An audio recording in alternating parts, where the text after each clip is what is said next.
the community at large. Blue Hornet. Can you hear me now? Or do we have volume? You need to find your shoe assistant, stage assistant. I don't know what's going on with this. Let me try something here.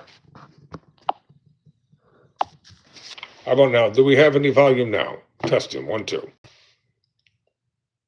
Let's see. Blue Hornet. Can you hear me? Yes or no? We have no sound. Do you have volume now? Before I get started, can you hear me? No? Yes? Maybe? Okay, you can hear? All right. All right, let's talk about this story as reported by AssociatedPressNews.com. The headline reads, the U.S. seeks to assert its control over Venezuelan oil with tanker seizures and sales worldwide. Ladies and gentlemen, please pay attention to what's going on in the nation. We have a major midterm election coming up this year.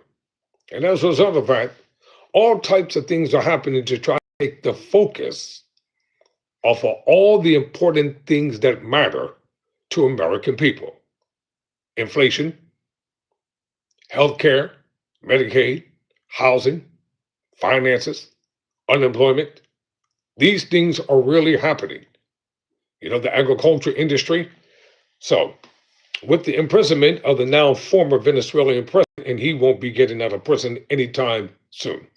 According to Washington, the Associated Press coming out of Washington, President Donald Trump's administration today sought to assert its control over Venezuelan oil, seizing a pair of sanctioned tankers transporting petroleum and announcing plans to relax some sanctions so the U.S. can oversee the sale of Venezuela's petroleum worldwide. Trump's administration intends to control the distribution of Venezuela's oil products globally following its ouster of President Nicolas Maduro. In a surprise nighttime raid, besides the United States enforcing an insistent oil embargo, the Energy Department says the only oil transported in and out of Venezuela will be through approved channels consistent with U.S. law and national security interests.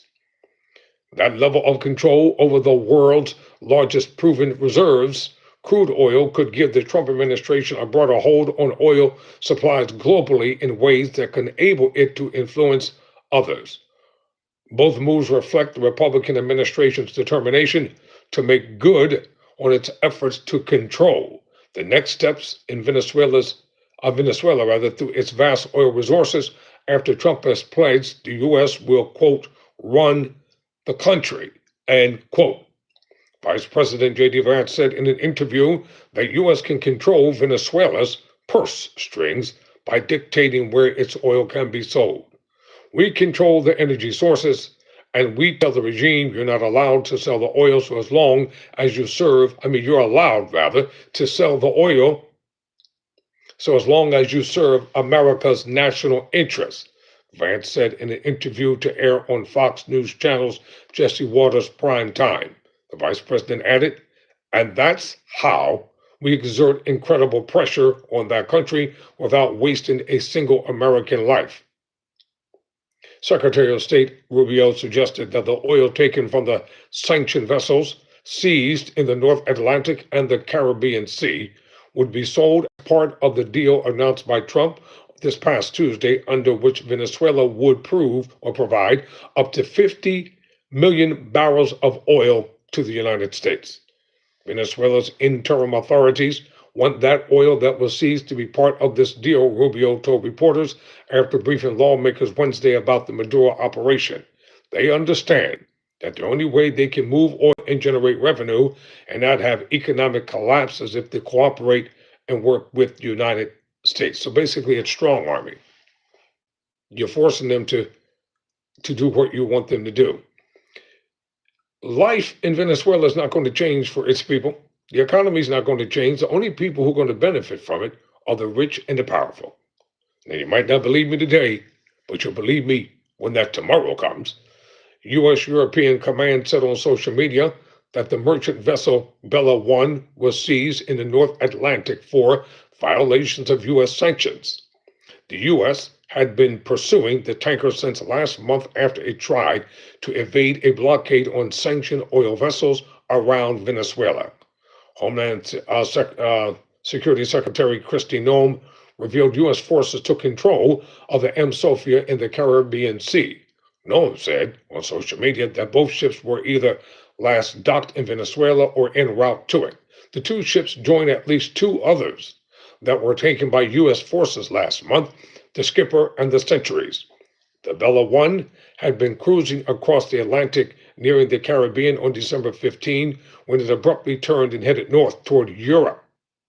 That change in direction came days after the first U.S. tanker seizure of a ship on December 10 after it had left Venezuela carrying oil.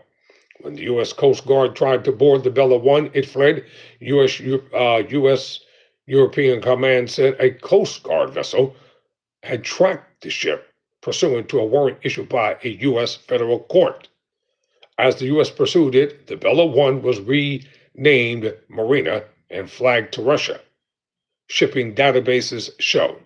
A U.S. official who spoke, as always, because they're cowards, on the condition of anonymity to discuss sensitive military operations, said the ship's crew had painted a Russian flag on the side of the hull. The Russian Foreign Ministry said it had information about Russian nationals among the Marina's crew, and in the statement carried by Russia's state news agencies TASS and IRA, Novosta demanded that the American side ensure humane and dignified treatment of them strictly, respect their rights and their interests, and not hinder their speedy return to their homeland. Separately, a senior Russian lawmaker, Andrea Kalsas, decried the U.S. action as blatant piracy.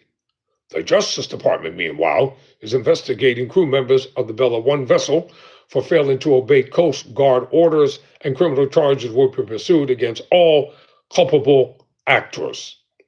The Department of Justice is monitoring several other vessels for similar enforcement action. Anyone on any vessel who fails to obey instructions of the Coast Guard or other federal officials will be investigated and prosecuted to the fullest extent of the law.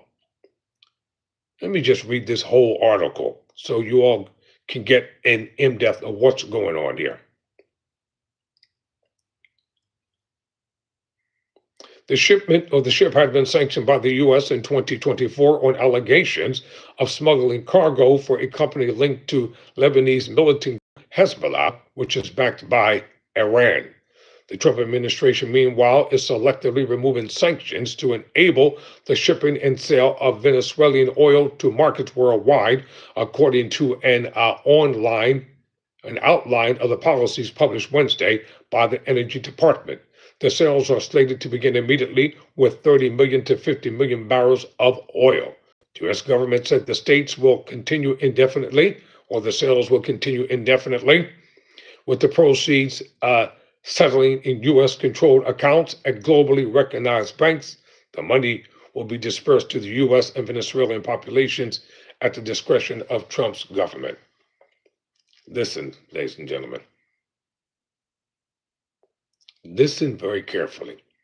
Always read the fine print in any document before you agree. Venezuelan state-owned oil company, PDVSA, said it's is in negotiation with the U.S. government for the sale of crude oil. This process is developed under schemes similar to those in force with international companies such as Chevron, and is based on a strictly commercial transaction with criteria of legality, transparency, and benefit for both parties, the company said in the statement. The U.S. plans to authorize the importation of oil field equipment, parts, and services to increase Venezuela's oil population, which has been roughly 1 million barrels a day. The Trump administration has indicated it will also invest in the electricity grid to increase production and the quality of life for people in Venezuela.